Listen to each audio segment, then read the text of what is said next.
Hello everyone, welcome to my YouTube channel. आप सभी का स्वागत है हमारे आज के इस वीडियो में। और फ्रेंड्स, इस वीडियो में हम लोग बात करने वाले हैं एएलपी जोन चेंज को लेकर।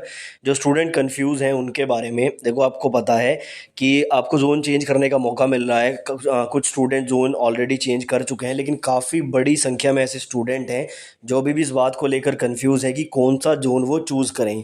साथ ही उनका कन्फ्यूज़न तब और बढ़ जाता है जब एक बहुत बड़ा यूट्यूबर, या फिर आप कह सकते हैं कि जिसके ऊपर 20 लाख 22 लाख स्टूडेंट ट्रस्ट करते हैं, ऐसा यूट्यूबर आपको ये कहे कि भाई मैं आपको एक जोन बता रहा हूँ, आप इस जोन में अप्लाई कर लो, ये छुपा रुस्तम जोन है।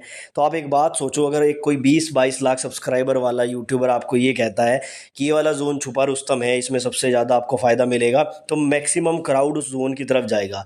और जब ज़्यादा भीड़ वहाँ पर हो जाएगी तो वो जोन कहीं से भी सेफ़ नहीं रहेगा।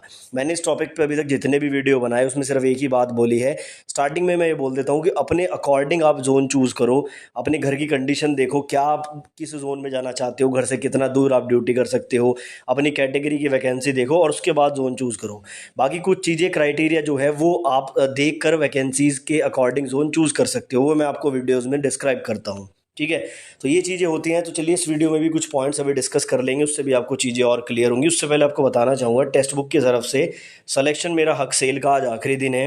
मंथ एंड सेल में आपको मात्र 395 में टेक्स्ट बुक का ये पास मिल रहा है, जिसमें रेलवे के सभी एग्जाम्स के previous year test, mock test, practice test, topic wise test, सभी कुछ आपको मिल जाता है। साथ ही एसएससी, बैंकिंग, रेलवे, सभी कुछ आपको मिल रहा है।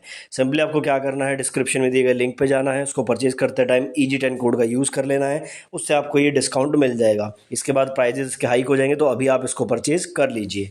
आते हैं पॉइंट पर। तो मैंने यहाँ पर जो है एक दिन पहले एक वीडियो बनाया था, जिसमें मैंने एक पोल के आधार पर आपको ये बताया था कि भाई मैक्सिमम जो क्राउड है वो किस तरफ जाएगा। देखो, कोई भी आंख बंद करके बता देगा कि मैक्सिमम जो चेंज होगा ना, मतलब कि जहाँ पे सबसे ज़्यादा फॉर्म अभी भरे जाएंगे वो बिलासपुर है। क्योंकि सिंपल सी बात है कि 4000 प्लस बिलासपुर में वैकेंसी है और उसके आसपास भी कोई जोन नहीं भटकता, तो यहाँ पर सबसे ज़्यादा फॉर्म आएंगे। पहले यहाँ पर 4 लाख फॉर्म थे, तो अगर यहाँ से 6 लाख भी हो जाते हैं तो इसमें कोई हैरत वाली बात नहीं है। लेकिन सवाल ये उठता है कि अगर हम बिलासपुर में जाते हैं, क्या हम रिस्क ले रहे हैं, क्या हम डेंजर जोन में जा रहे हैं? तो बिल्कुल नहीं जा रहे हैं। देखो, मैं आपको बता दूं, कुछ चीज़ें एनालाइज करने में थोड़ा सा जो है टाइम लगता है, मेहनत लगती है। मैंने यहाँ पर ये पूरा 21 आरआरबी का डाटा प्रिपेयर किया था। ये वीडियो आपने शायद पहले देखा होगा अगर आप मेरे रेगुलर व्यूअर हैं। मैंने एक बात बोली थी, ऊपर के जो 5 जोन है जहाँ पर वैकेंसीज ज़्यादा बढ़ी है, जैसे बिलासपुर, सिकंदराबाद, मुंबई, बेंगलोर, कोलकाता, इनमें 1000 से ऊपर वैकेंसी हो गई है और बिलासपुर में तो 4000 से ऊपर हो गई हैं। तो मैक्सिमम स्टूडेंट अगर स्विच करेंगे तो वो इसी में स्विच करेंगे। मान लो एक स्टूडेंट ने पहले यहाँ पर पटना में या चेन्नई में या रांची में अप्लाई किया हुआ था। अब वो देखेगा यार, रांची में तो 511 वैकेंसी है, बिलासपुर में 4000 है, तो क्या वो यहाँ से यहाँ जाने की कोशिश करेगा या नहीं करेगा, ये तो आप भी सोच सकते हैं। ठीक है, लेकिन सवाल ये भी उठता है कि क्या बिलासपुर में जाना सेफ़ है या फिर नहीं है? तो मैं ये कहूँगा कि बिलासपुर जाना बिल्कुल सेफ़ है। और स्पेशली जो स्टूडेंट एवरेज और बिलो एवरेज है पढ़ाई में, उनके लिए बिल्कुल सेफ़ है। क्यों? क्योंकि देखो, 4435 वैकेंसी है और इसके 15 गुना सेलेक्ट किए जाएंगे CBT 1 में। अब आप एक बात सोचो, अगर आप केवल CBT 1 में भी सेलेक्ट हो जाते हो तो सबसे पहले तो आपका कॉन्फिडेंस लेवल बढ़ेगा। आपको लगेगा कि मैंने अगर CBT 1 क्वालिफाई किया तो मैं 2 भी कर सकता हूँ, आप उसके लिए और मेहनत कर सकते हो। तो एटलीस्ट ऐसे जोन में तो आप जाओ जहाँ पर आपका CBT 1 क्लियर हो जाए, और वो बिलासपुर सबसे बेस्ट जोन है। यहाँ पर आपका CBT 1 आराम से क्लियर हो जाएगा, और CBT 2 में आप कॉन्फिडेंस के साथ मेहनत करोगे तो हो सकता है CBT 2 भी क्लियर हो जाए। तो मेरा कहने का मतलब क्या है कि अभी कंडीशन ये है कि आप किसी भी जोन में अगर जा रहे हो तो जो परसीड कॉम्पिटिशन है वो ऑलमोस्ट सेम आ रहा है। बस मुजफ्फरपुर, पटना को अगर हम छोड़ देते हैं तो बाकी में 7, 5, 6 का यही परसीड कॉम्पिटिशन आ रहा है। तो इससे हमें ये पता लगता है कि चाहे आप किसी भी जोन में फेरबदल करो, आपका जो परसीड कॉम्पिटिशन है वो ऑलमोस्ट सेम रहेगा। अब यहाँ पर जो मेन फैक्टर रहेगा वो रहेगा क्वालिटी ऑफ कैंडिडेट्स, कि किस जोन में क्वालिटी ऑफ कैंडिडेट्स थोड़ा अच्छा रहते हैं, वहाँ पे कट ऑफ ज़्यादा चली जाएगी। जिसमें थोड़ा क्वालिटी ऑफ कैंडिडेट्स लो रहेंगे, वहाँ पे 1-2 नंबर कट ऑफ नीचे चली जाएगी। अच्छा, एक चीज़ और है कि किसी भी जोन में आप अप्लाई करो, बहुत बड़ा डिफरेंस नहीं आएगा कट ऑफ में। अगर कोई ये सोच रहा है कि भाई बिलासपुर में कट ऑफ 80 जाएगा तो दूसरे जोन में आपका 85 चला जाएगा, इतना बड़ा आपका डिफरेंस नहीं आएगा। डिफरेंस आएगा 1 मार्क्स का, मैक्सिमम 1.5 मार्क्स का, पॉइंट्स में डिफरेंस आता है। आप प्रीवियस अगर कट ऑफ देखेंगे उठाकर जोन के, तो इतना ही आपका डिफरेंस आता है।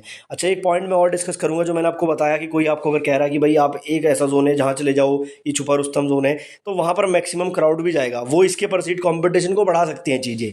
ठीक है ना? तो आप सभी यूट्यूबर अगर कोई एक पर्टिकुलर जोन बता रहे हैं वो मत देखो, सबसे पहले आप अपना कंडीशन देखो। क्या आप घर के पास जॉब करना चाहते हो तो उसके अनुसार आप लोग जो है एक अपना जोन चूज करो। दूसरा एक चीज़ और है, जो ये टोटल वैकेंसी है ना, इन वैकेंसीज में अपनी कैटेगरी की वैकेंसी भी देखो। कहीं पर यूआर की थोड़ी ज़्यादा है तो कहीं पर ओबीसी की कम है, वो भी आपको फाइंड आउट करना है। तीसरा आप ये देखोगे आप किस टाइप के स्टूडेंट हो, क्या आपकी तैयारी बिल्कुल पीक लेवल पर है। अगर पीक लेवल पर है तो फ़र्क ही नहीं पड़ता, आप कहीं से भी अप्लाई करो। लेकिन अगर आप एवरेज और बिलो एवरेज हो तो आपको मैक्सिमम वैकेंसी वाले जोन में जाने में फ़ायदा मिलेगा। मैंने आपको बताया कि 15 गुना में आप सेलेक्ट हो जाओगे। तो ये कुछ चीज़ें हैं। आई होप कि ये चीज़ें जानने के बाद आपका थोड़ा सा तो डाउट क्लियर हुआ होगा। बाकी मैं फिर से ही कहूँगा, अपने अकॉर्डिंग आप कोई भी एक आरआरबी चूज़ करें, अपनी सारी चीज़ों को जो भी पॉइंट्स आपके खुद के हैं उनको एनालाइज करें, क्योंकि मैं अगर आपको कोई जोन बताता हूँ तो वो मेरे लिए परफेक्ट हो सकता है, आपके लिए नहीं। यही वीडियो में मैंने लास्ट वाली में बात बोली थी। बाकी आप ये वाला वीडियो जाकर जरूर देख सकते हैं, यहाँ पर हमने एक पोल किया था और ये वीडियो आपको मिल जाएगा, मेरे सेकंड चैनल पे पड़ा हुआ है, वहाँ से आप देख सकते हैं। इसमें ये आपको मालूम चल जाएगा कि मैक्सिमम स्टूडेंट किधर जाने की कोशिश करने हैं। तो ये कुछ चीज़ें थी, आई होप वीडियो हेल्पफुल रहा होगा। अगर ऐसी वीडियोस देखने हैं तो चैनल को अभी सब्सक्राइब कर लीजिए।